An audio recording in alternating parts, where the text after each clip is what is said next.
अब बात करते हैं आज की कहानी की। 30 साल एक लंबा टाइम होता है। 30 साल एक लंबा अरसा होता है। 30 साल में बहुत सारी चीज़ें बदल जाती हैं। इस कहानी से दो चीज़ें निकल कर बाहर आएंगी। एक, 30 साल पहले हम लोग कैसे थे, हमारा देश कैसा था, हमारी सोच कैसी थी, और इन सबसे बड़ी बात और सबसे बड़ा सवाल, 30 साल पहले हिंदुस्तान में मीडिया कैसा था, मीडिया में क्या कुछ होता था, क्या उस दौर में यही सब कुछ होता था जो आज के दौर में है। इत्तेफाक की बात यह है कि मैं ये सब कुछ इसलिए कह रहा हूं कि दो ऐसे नाम हैं जिनको सामने रखकर, जिनकी कहानियों को समझकर हम इस 30 साल के फासले को कम कर सकते हैं और समझ सकते हैं कि इन 30 सालों में क्या कुछ फर्क रहा, क्या कुछ बदला है। दो कैरेक्टर हैं। एक इस वक्त लें पूरे देश में सबसे बदनाम रिया चक्रवर्ती, एक दूसरी कैरेक्टर है अपने ज़माने की नहायत मशहूर खूबसूरत एक्ट्रेस रेखा। दोनों का नाम आर से शुरू होता है और एक रेखा है, एक रिया चक्रवर्ती है। बट एक चीज़ दोनों को कहीं ना कहीं लाकर मिलाती है, और वो ये कि इन दोनों का नाम एक खुदकुशी, एक मौत के साथ जुड़ता है। हालांकि अभी बहुत सारे लोग कहेंगे कि सुशांत के मामले में खुदकुशी नहीं, तो इसलिए मैंने फिर मौत कहा, क्योंकि सीबीआई जांच कर रही है। हालांकि सीबीआई 306 के हिसाब से ये भी जांच कर रही है, 302 के हिसाब से नहीं कर रही है, क्योंकि अभी तक कोई ऐसा प्रूफ नहीं मिला है। आगे मिले तो ज़रूर फिर 302 में भी कन्वर्ट हो सकता है। लेकिन आज की सच्चाई, आज की तस्वीर ये है कि ये मामला एक खुदकुशी के हिसाब से ही जांच कर रही है सीबीआई, जब तक कि 302 उसमें वो शामिल ना कर ले। रिया चक्रवर्ती जब जब सीबीआई दफ्तर में पेश हुई, जब जब ईडी के दफ्तर में, जब जब एनसीबी के दफ्तर में, अभी तो वो भायखला जेल में, तो आप लोगों ने बहुत सारी चीज़ें देखी होंगी मीडिया में, किस तरीके से पीछा किया गया, किस तरीके से घेरा गया, माइक लगाया गया। ये एक मीडिया का आज का दौर है।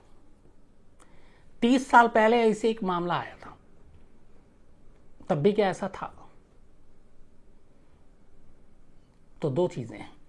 30 साल पहले हिंदुस्तान में न्यूज़ चैनल नाम की ऐसी कोई बाढ़ नहीं थी।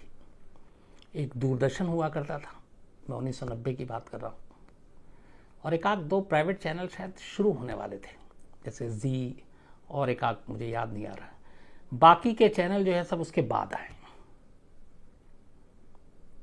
तो इसलिए मीडिया, माइक, कैमरा, किसी स्टार या किसी ऐसे क्राइम के मामले में भागना, दौड़ना, पीछा करना, ये चीज़ें नहीं थी।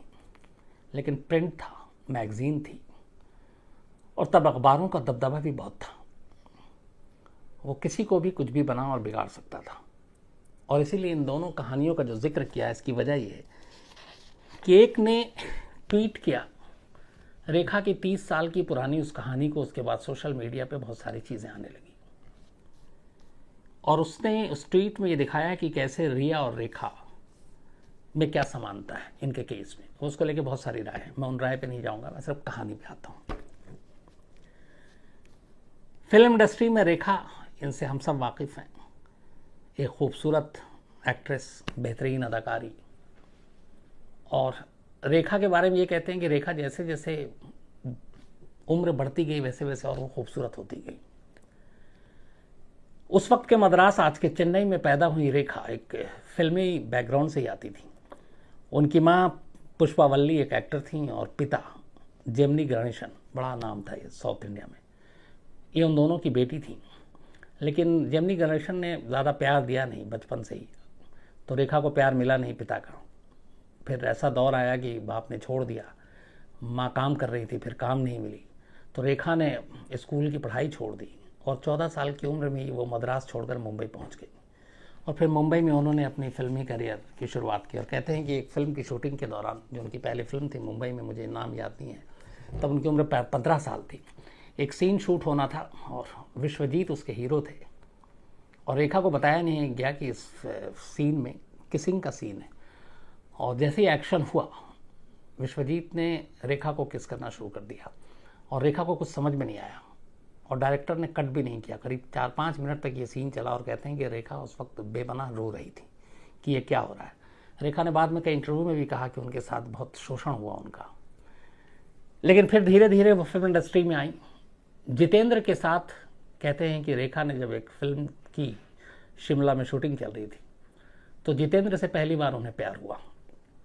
लेकिन जितेंद्र तब, जिनकी अब उनसे शादी हो चुकी है, वो उनके साथ प्यार कर रहे थे, तो ये रिश्ता बहुत आगे चला नहीं। फिर रेखा की ज़िंदगी में विनोद मेहरा आए। विनोद मेहरा कहते हैं कि सबसे ज़्यादा शायद सही से जाना विनोद मेहरा ने ही रेखा को। और ये खबर है कि विनोद मेहरा से कोलकाता जाकर रेखा ने शादी कर ली। शादी के बाद जब विनोद मेहरा रेखा को लेकर मुंबई अपने घर पहुंचे, तो उनकी माँ को जब ये पता चला कि रेखा से शादी हो गई और रेखा उनके पैर छूने के लिए झुकी, तो कहते हैं माँ को इतना गुस्सा है कि उन्होंने अपना सैंडल निकाल लिया था रेखा को मारने के लिए और बहुत ही बेइज्जती की। और रेखा रोने लगी। उसके बाद किसी तरह वो घर से बाहर लिफ्ट की तरफ गई। पड़ोसी इकट्ठा हो चुके थे। फिर विनोद मेहरा ने किसी तरह समझाकर घर भेजा कि जब सब कुछ ठीक हो जाएगा तब हम तुम्हें वापस घर लेकर आएंगे। लेकिन वैसा हुआ नहीं और फिर बाद में दोनों अलग भी हो गए। हालांकि रेखा ने एक इंटरव्यू में कहा था कि विनोद मेहरा से उन्होंने शादी नहीं की थी। इसके बाद रेखा की ज़िंदगी में किरण कुमार आए। आपको याद होगा कि अपने ज़माने के ज़बरदस्त एक्टर जीवन, उनके बेटे किरण कुमार फिल्मों में बड़ा निगेटिव रोल किया, तो उनके साथ भी रेखा का काफ़ी लंबे अरसे तक एक रिश्ता चला। इस बीच में फिर मुकद्दर का सिकंदर और बहुत सारी ऐसी फिल्में आईं, गंगा की सौगंध, जिसमें अमिताभ बच्चन और रेखा एक दूसरे के करीब आते हैं। फिल्म इंडस्ट्री में इन दोनों की प्रेम कहानी बहुत चर्चित होती है और इन दोनों की नज़दीकियों के बड़े किस्से आते हैं और ये लंबे अरसे तक चला। कहते हैं कि इनके बीच दूरियां तब बनी थी जब कुली फिल्म की शूटिंग के दौरान अमिताभ बच्चन को चोट लगी, वो हॉस्पिटल में थे और उस वक्त जिस तरीके से जया भादरी ने पूरी तीमारदारी की और उन सब के बीच में रेखा भी हॉस्पिटल पहुंची थी देखने के लिए। लेकिन सभी को अलाउड किया था जया भादरी ने, लेकिन रेखा को अंदर आने नहीं दिया था और रेखा दरवाजे से अमिताभ बच्चन को देखकर चली गई थी। लेकिन उस इंसिडेंट के बाद, उस कुली में जो घायल हुए, उसके बाद से फिर दोनों के बीच में वैसे रिश्ते कभी नहीं रहे और धीरे धीरे ये दूरियां बनी। हालांकि सिमी ग्रेवाल के एक शो में रेखा ने ये कहा था, पूछा था कि आपको अमिताभ बच्चन से प्यार था, तो उन्होंने कहा हाँ हाँ था, बल्कि है। बट अगली लाइन उन्होंने फिर जोड़ी कि ऐसा हिंदुस्तान में कोई नहीं है जिसको अमिताभ बच्चन से प्यार ना हो। लेकिन उन्होंने कई जगह पे ये एक्सेप्ट किया और ये भी कहते हैं कि रेखा जो हमेशा सिंदूर लगाती हैं और गले में मंगलसूत्र लगाती हैं, तो ये चर्चा है कि वो सिंदूर अमिताभ बच्चन के ही नाम का होता है। अब कितना सच है कितना झूठ नहीं मालूम। लेकिन रेखा की मोहब्बत भरी ज़िंदगी हमेशा उथल पुथल रही, कभी कामयाब नहीं रही। ये बहुत सारे ऐसे उनकी ज़िंदगी में आए गए, कभी सुकून नहीं मिला। इसी दौरान में कहते हैं 90s में दिल्ली में एक बिजनेसमैन जिनका नाम था मुकेश अग्रवाल। मुकेश अग्रवाल एक उस वक्त की मशहूर कंपनी थी हॉटलाइन ग्रुप और निकिताशा ब्रांड का ही। तो हॉटलाइन ग्रुप के मालिक और चेयरमैन थे और रेखा के अंधे फैन, फिल्मों से देख देख कर रेखा के एकदम दीवाने थे। रेखा से मिलने के लिए मुकेश ने बहुत कोशिश की। मुंबई में जाकर घंटों घर के बाहर रहे, शूटिंग पे पहुंच जाते थे, बारिश में खड़े रहते थे, गाड़ी से पीछा करते थे, पर रेखा ने कभी भाव नहीं दिया। इस दौरान में दिल्ली में एक दो पार्टी में मुलाकात हुई। चूंकि मुकेश अग्रवाल एक बड़े शख्स, बिजनेसमैन, तो इनकी मुलाकात हुई। मुकेश अग्रवाल ने काफ़ी कोशिश की रेखा को मनाने की, कभी रेखा पसीजी नहीं। लेकिन फिर अचानक पता नहीं क्या हुआ कि रेखा ने अपनी एक दोस्त से मुकेश अग्रवाल का नंबर लिया और उनसे बातचीत की। इसके बाद इन दोनों में बातचीत शुरू हुई और इस बातचीत के 1 महीने के अंदर मुकेश कई बार मुंबई गए, रेखा से मिले, रेखा दिल्ली आई, मुकेश से मिली और 1 महीने में ही दोनों को प्यार हो गया और ये हुआ कि अब दोनों शादी करेंगे। रेखा अब अपनी ज़िंदगी में एक स्थायित्व चाहती थी, स्टेबिलिटी चाहती थी, क्योंकि उनके अब तक के सारे रिश्ते जो है वो अधूरे रहे, उसमें बड़ा खटास था, कभी कोई मंजिल तक कोई ऐसा रिश्ता पहुंचा नहीं। तो मुकेश अग्रवाल की सूरत में रेखा को नज़र आया कि शायद अब उनकी ज़िंदगी में एक स्टेबिलिटी आए और 1 महीने के अंदर अंदर दोनों ने फैसला कर लिया कि वो शादी करेंगे। बात 1990 की थी। अचानक तस्वीर छपती है और ये शादी बड़ी गुपचुप तरीके से हुई, कुछ खास लोगों को ही मालूम थी इस शादी के बारे में और रेखा और मुकेश अग्रवाल ने शादी कर ली। मीडिया में बाद में ये बात लीक हुई। लीक होने के बाद फिर रेखा ने भी इसको बताया कि हाँ उन्होंने शादी कर ली और मुकेश गुप्ता उनके पति हैं, और मुकेश गुप्ता चूँकि हॉटलाइन ग्रुप के चेयरमैन थे। लेकिन बदकिस्मती ने जो रेखा का पीछा 14 साल की उम्र से शुरू किया था वो 1990 में भी आकर ख़त्म नहीं हुआ। शादी के 7 महीने के अंदर अंदर दोनों के रिश्तों में ज़बरदस्त उतार चढ़ाव आया। रेखा की जो बायोग्राफी लिखी गई है उसमें ये कहा गया है कि रेखा को शादी के बाद पता चला कि मुकेश अग्रवाल डिप्रेशन के शिकार हैं और डिप्रेशन के मरीज़ हैं, और ये बात उन्होंने रेखा से छुपाई। रेखा इसको लेके बड़ा ज़्यादा डरी रहती थी। इस दौरान में डिप्रेशन और रेखा की दीवानगी में मुकेश अग्रवाल ने अपने बिजनेस की तरफ से लगभग आंखें बंद कर ली थी। वो बेवजह मुंबई में आते, चूँकि दिल्ली में ही था लेकिन फिर मुंबई में भी रेखा के साथ रहना था, बट वो दिल्ली आते, फिर बिजनेस ठीक से नहीं देखते, फिर मुंबई पहुंच जाते, लोकेशन पे पहुंच जाते शूटिंग के लिए, घंटों यूं ही बैठे रहते, या फिर रेखा का घर पे यूं ही खाली इंतज़ार करते रहते। रेखा को ये चीज़ें बड़ी बुरी लगने लगी। इसके अलावा फिर ये हुआ कि इससे बिजनेस पे भी असर पड़ने लगा, बिजनेस थोड़ा डूबने लगा। और सबसे बड़ी बात यह है जो कहा गया, वो डिप्रेशन की बीमारी का सच जब रेखा को पता चला तो रेखा ने धीरे धीरे मुकेश अग्रवाल से किनारा कशी करना शुरू कर दिया, और यहीं से दोनों के रिश्तों में खटास आनी शुरू हुई। उसके बाद फिर ये हुआ कि कुछ वक्त ऐसा आया जब मुकेश से रेखा ने मिलने से ही मना कर दिया। वो दिल्ली में, रेखा मुंबई में अपनी शूटिंग में, इधर बाहर, और धीरे धीरे ये चीज़ें कहते हैं कि मुकेश अग्रवाल को खाने लगी। हालांकि सच्चाई क्या थी इन दोनों के रिश्तों के बीच में ये कभी पूरी तरह सामने नहीं आया, क्योंकि रेखा ने कभी भी इस पर कमेंट्स नहीं किया। धीरे धीरे 7 महीने के अंदर अंदर ही, सिर्फ 7 महीने हुए थे शादी को रेखा के मुकेश अग्रवाल से, 2 अक्टूबर 1990 गांधी जयंती का दिन था ये।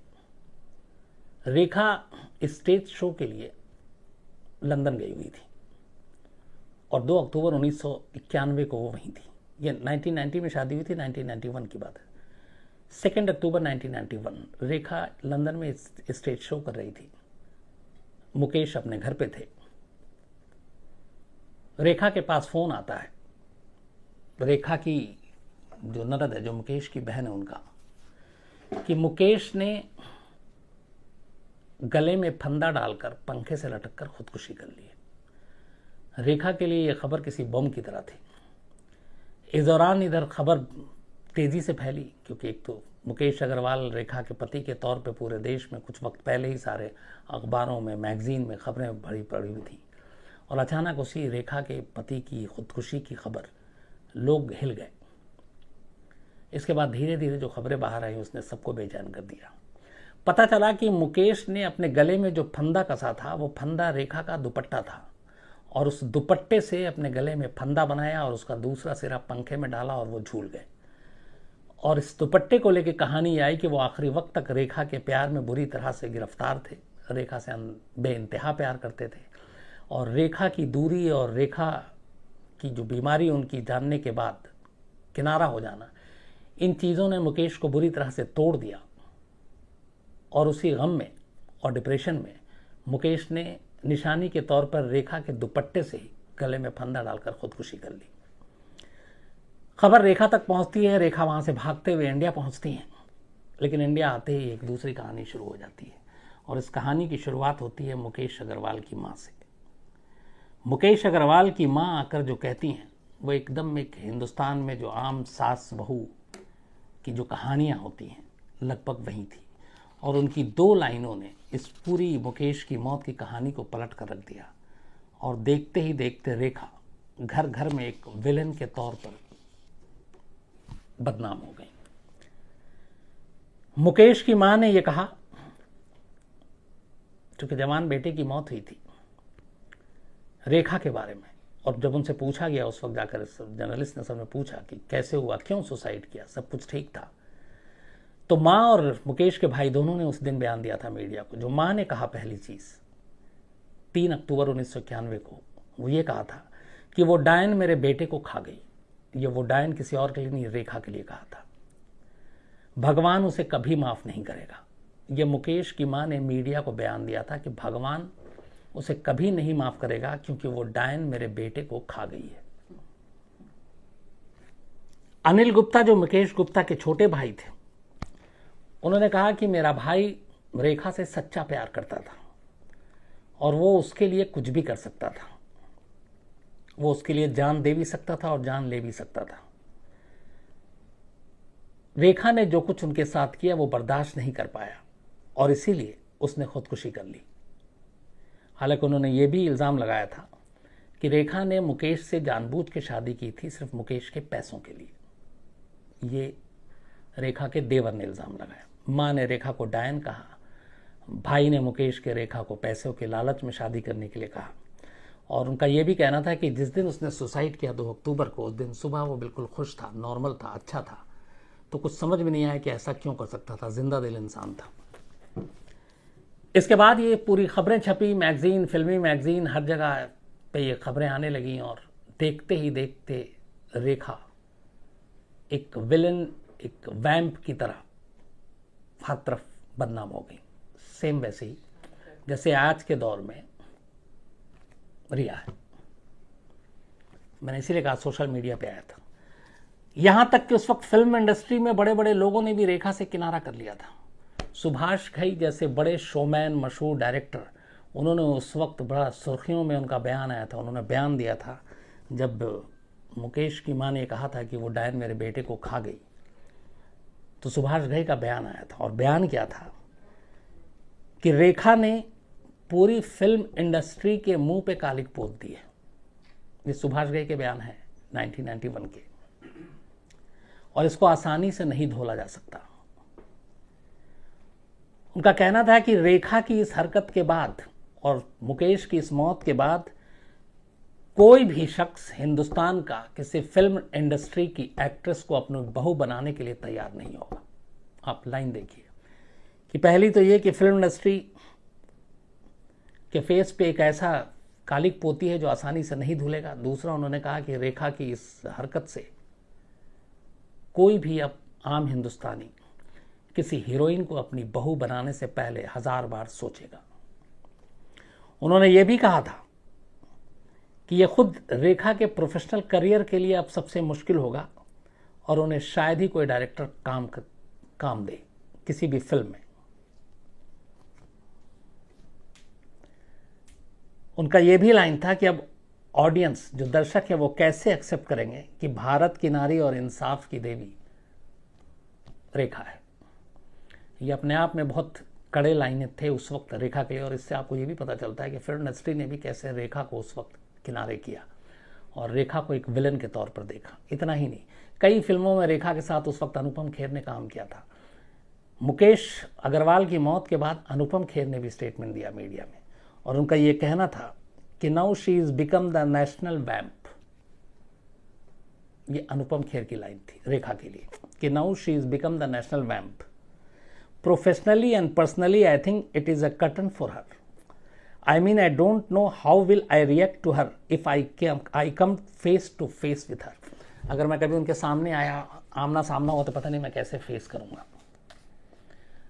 यह अनुपम खेर की लाइन थी। इस एक इंसिडेंट ने रेखा की पूरी जिंदगी को बदल कर रख दिया। इस पूरी सुसाइड की खबरें लगातार मीडिया में, मैगजीन में छापी जाने लगी।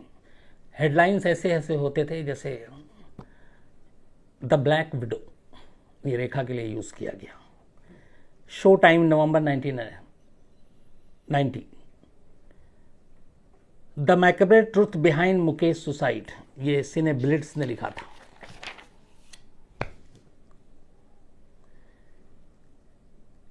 रेखा फॉर मर्डरिंग मुकेश अग्रवाल, इस तरह की लाइनें यूज की गई थी उस वक्त भी।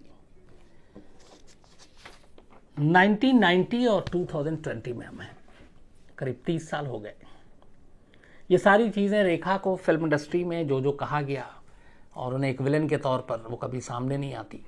और मतलब हर एक शख्स ने मुकेश अग्रवाल की मौत के लिए सीधा सीधी रेखा को कटघरे में खड़ा कर दिया। यहाँ तक कि कातिल के तौर पर भी कहा गया। मुकेश अग्रवाल की मौत को कत्ल बताया गया और कहा गया कि मर्डर किया गया है।